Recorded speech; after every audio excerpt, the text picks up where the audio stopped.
오늘의 사연 시작합니다. 안녕하세요. 얼마 전까지만 해도 평범한 가족의 가장이었던 40대 남자입니다. 하지만 기억하기 싫은 그날 이후로 저희 세 가족은 소중한 행복을 잃게 되었었죠. 아파트 신축 현장에서 제 아내는 현장 사무직의 직원이었습니다. 그런데 그때 일하는 현장에서 건물이 붕괴되었고 건물 쪽 화장실로 가고 있었던 운도 없었던 제 아내는 그곳에 깔리고 말았어요. 회사에 있을 때 그 소식을 듣고 달려갔는데 많은 잔해 밑에 깔려있다는 아내를 부르지르기만 했을 뿐 저는 아무것도 해줄 수가 없었어요. 아내는 곧이어 구출이 되었지만 오랜 시간 뇌에 산소를 공급하지 못하여서 뇌에 치명적인 결과를 얻게 되었죠. 생명이 위독할 수도 있었다고 했는데 오랜 대수술 끝에 다행히 목숨만은 건질 수 있었어요. 그런데 후유증으로 뇌의 기능 대부분이 작용할 수가 없었고 그 바람에 가족들과 의사소통도 못하고 평생 누워서 눈만 깜빡거리는 장애를 가지게 되었어요. 아내의 사고 이후로 근처에서 혼자 살고 계신 장모님은 하나뿐이 없는 딸인 제 아내를 보살피러 병원에 매일 들리셨어요. 장모님도 한순간에 다른 사람이 되어버린 딸을 보고 수많은 눈물을 삼키셨습니다. 저도 아내 곁에 종일 있어주고 싶었지만 일을 해서 병원비와 생활비를 벌어야 했기에 회사에 일을 하러 갔고 장모님은 아침 일찍부터 저희 집에 들리셔서 아들 어린이집도 데려다 주시고 병원에 가서 아내도 보살펴 주시고 저녁에는 다시 저희 집에 오셔서 저와 아이 밥도 챙겨주시고 그렇게 하루도 빠짐없이 곁에 있어 주셨어요. 아내와 한마디라도 나누고 싶었지만 늘 아무 말 없는 아내를 대신해서 저와 장모님은 많은 대화를 나누곤 했어요. 우리 희정이가 남편 떠나가고 울적할 때 정말 남편처럼 친구처럼 내 옆에서 많이 위로가 돼줬는데 그런 딸이 아무 말도 못하니 너무 외롭네. 장모님, 제가 있잖아요. 저를 아들처럼 생각해 주시고 말도 편히 하시고 그래 주셔요. 아이고 이서방, 그렇게 말해줘서 고마워.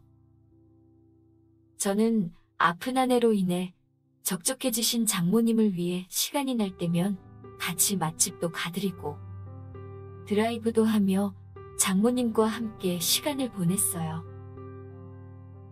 매일 뵙다 보니 사람 사이의 정이라는 것이 깊어지나 봅니다. 어느 순간부터는 서로의 얼굴을 보면 웃음꽃이 피어나고 있더라고요. 그렇게 얼마나 지났을까요? 담당 의사 선생님은 보호자의 동의에 따라 아내를 퇴원시키고 집에서 보살펴도 된다고 하시더라고요. 그래서 주의사항을 안내받고 집으로 아내를 데리고 왔어요. 아내가 정상인이 된 것도 아닌데 집으로 데려갈 수 있다니 기뻤습니다. 아내는 처음 불안했었던 호흡도 괜찮아졌는데 그래도 여전히 말은 할 수 없더라고요. 그래도 감사하게 생각했습니다. 시간이 흐르면 아내가 벌떡 일어날 수도 있지 않을까 하는 지푸라기라도 잡는 심정으로 희망을 가졌어요.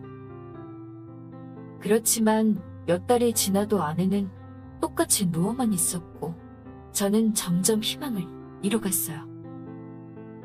우울해하는 저를 위해 장모님은 힘내라고 어깨도 툭툭 쳐주시고 매일같이 들리셔서 제가 좋아하는 음식을 한껏 차려주시고 집도 청소해주시곤 하셨어요. 서로 힘든 걸 알기에 저와 장모님은 그렇게 말하지 않아도 서로에게 위안을 심어주려 애쓰곤 했어요. 어느 여름날이었어요. 그날은 회사도 쉬는 날이어서 제가 집에 있었습니다. 보니까 아내가 누워서 땀을 뻘뻘 흘리고 있더라고요.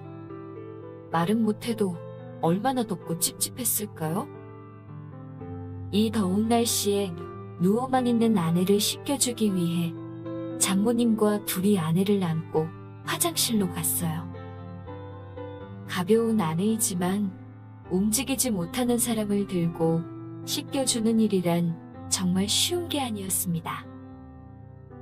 큰 대야에 아내를 앉힌 후 제가 아내를 잡고 장모님이 바가지로 물을 뿌려가며 싹싹이 씻겨주셨습니다. 그런데 더운 날씨에 아내를 씻겨주시느라 장모님의 몸에는 땀이 줄줄 흐르더라고요. 그날따라 짧은 바지를 입으시고 상의도 축 늘어진 걸 입고 오셨어요. 그렇게 쪼그려서 분주하게 아내를 씻겨주시는데 자꾸 눈길이 장모님에게만 쏠리더라고요. 내가 지금 무슨 생각을 하는 거지? 하면서 다른 생각을 해보려 했지만 제 머릿속에는 여자 장모님이 자리 잡고 있었어요. 바닥을 물걸레질 하는 모습도, 요리를 해주시는 모습도, 쪼그려 앉아서 빨래를 하는 모습도 저에게는 전부 자극적이게 보이는 거예요. 장모님은 몸매도 예쁘시고 연세에 비해서 젊으신 분이고 매력적인 분이시라 그런지 더욱 그렇게 느껴진 것 같았어요. 아내가 아픈 후로는 그걸 하고 싶어도 할 수 없는 상태였었는데 바로 옆에서 장모님이 여자로 보이니 더욱 그 생각이 치솟더라고요. 할 수 없이 장모님이 잠들었을 때 몰래 방에 가서 컴퓨터를 켜고 혼자 위로를 했어요. 그런데 어느 주말이었어요? 장모님이 낮잠을 주무시길래 다른 방에 가서 몰래 컴퓨터를 켰는데 잠에서 깨어나신 장모님이 모르고 들어오신 거예요. 민망한 그 상황에 제 모든 걸 봐버리셨습니다. 미안하다며 방문을 닫고 바로 나가신 장모님과 잠시 후 다시 대면했습니다. 정말 쥐구멍이라도 들어가고 싶었어요. 이서방, 많이 외롭지? 우리 희정이 저렇게 되고 나서 남자 혼자서 얼마나 힘들겠어? 다 이해하니까 아까 일은 잊어버려. 장모님, 많이 놀라셨죠? 다음에는 조심하겠습니다. 억지로 안 하면 병 생긴다고 하니 그렇다고 참으면 안 되지. 솔직히 나도 남편이 먼저 떠나고 외로울 때마다 혼자 삭히곤 했어. 그건 부끄러운 게 아니라 당연한 거라네. 장모님의 솔직한 발언에 마음이 조금 편안해졌습니다. 그런데 그 말을 들으니 왠지 기분이 이상해졌습니다. 가뜩이나 장모님을 마음에 담아놓고 있던 저는 참기가 힘들었어요. 사실은 원래 잘 참았었는데 매일 장모님을 보다 보면 참기가 힘드네요. 장모님이 너무 좋으신 분이고 늘 고마우신 분인데 제게 어느 순간부터 여자로 보여요. 이서방, 그러면 안 되지 않아. 장모님을 좋아하는 것 같아요. 어떡하죠? 이서방? 그렇게 저는 장모님에게 다가갔고 진한 키스를 나누며 그동안 참아왔던 장모님에 대한 사랑을 가득 채워버렸습니다. 처음에 이러면 안 된다고 하시던 장모님도 이제는 깜깜한 밤이 되면 안방에 먼저 오셔서 본인이 직접 꽉 안아주시더라고요. 놀랬습니다. 젊으신 장모님이 그동안 혼자서 어찌 견뎌내셨는지, 그동안 못 누렸던 한을 저에게 풀고 있는 듯 시도 때도 없이 만끽하시더라고요. 그래서 저는 그 이후로 장모님이 더욱 좋아졌습니다. 아내에 대한 미안함도 잊은 채 저희 둘은 그렇게 틈만 나면 안방으로 가서 문을 잠궜습니다.